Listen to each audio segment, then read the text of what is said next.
Bonjour et bienvenue. Aujourd'hui, on se penche sur les derniers chiffres du groupe Label Vie. On va analyser leur communication du premier trimestre 2025. Le but, c'est de comprendre vite fait où ils en sont, leurs performances, leur stratégie actuelle. On a sous les yeux le communiqué, là, daté du 13 mai. Alors allons-y, décortiquons un peu tout ça. Premier truc qui frappe, la croissance. Le chiffre d'affaires global, hop, plus 8,7% par rapport à début 2024. Ça fait 4,2 milliards de dirhams et c'est surtout la grande distribution qui tire ça vers le haut, avec un bond de 11,6%. La direction parle d'une belle dynamique, c'est lié à leur plan Vision 2028 apparemment. Oui, tout à fait. Cette progression des ventes, 11,4% en grande distrie, elle s'explique principalement par deux choses. D'abord, l'impact des nouveaux magasins, surtout ceux ouverts fin 2024, et puis la bonne performance générale des différents formats du groupe.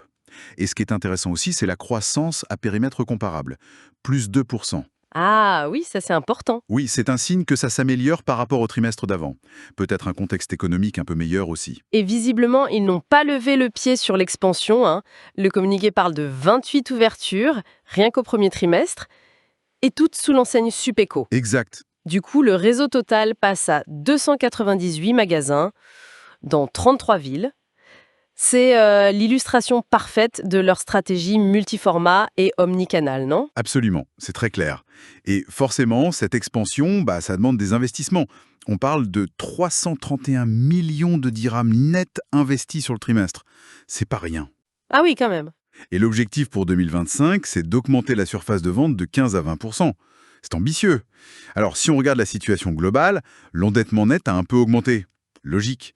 Il atteint 4,3 milliards de dirhams, D'accord. mais le groupe dit que c'est maîtrisé. Bon, c'est sûr qu'il faut voir ça dans le contexte des investissements qui s'accélèrent. Oui, c'est le point clé.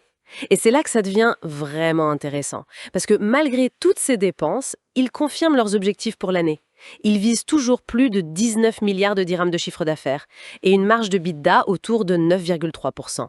Ça colle toujours avec leur plan Vision 2028. C'est ça qui est fascinant, c'est la cohérence. Tout ça confirme la trajectoire. On parle d'un acteur majeur au Maroc, leader depuis 1986. Avec des enseignes que tout le monde connaît, Carrefour, Atacado, Supeco. Et plus de 9000 employés. Donc oui, ces résultats trimestriels, ils s'inscrivent bien dans la stratégie long terme annoncée. Donc, si on résume rapidement, qu'est-ce que ça veut dire tout ça? Une forte croissance, oui, tirée par une expansion rapide, très rapide même. Surtout Supeco, effectivement. Voilà. Des investissements importants, du coup la dette monte un peu, mais elle reste sous contrôle, d'après eux, et une confiance affichée pour atteindre les objectifs de l'année et ceux de leur plan stratégique. Exactement. Et ça soulève une question importante pour la suite, je trouve. Ah oui? Laquelle? Avec cette expansion si rapide, si agressive, notamment via Supeco, quel va être le défi principal pour la Belle Vie dans les mois qui viennent? Comment concilier cette croissance, cette agressivité, avec le maintien de l'efficacité opérationnelle, mais aussi l'expérience client, surtout avec des formats aussi différents? Ça, c'est un point à surveiller de très près, je pense.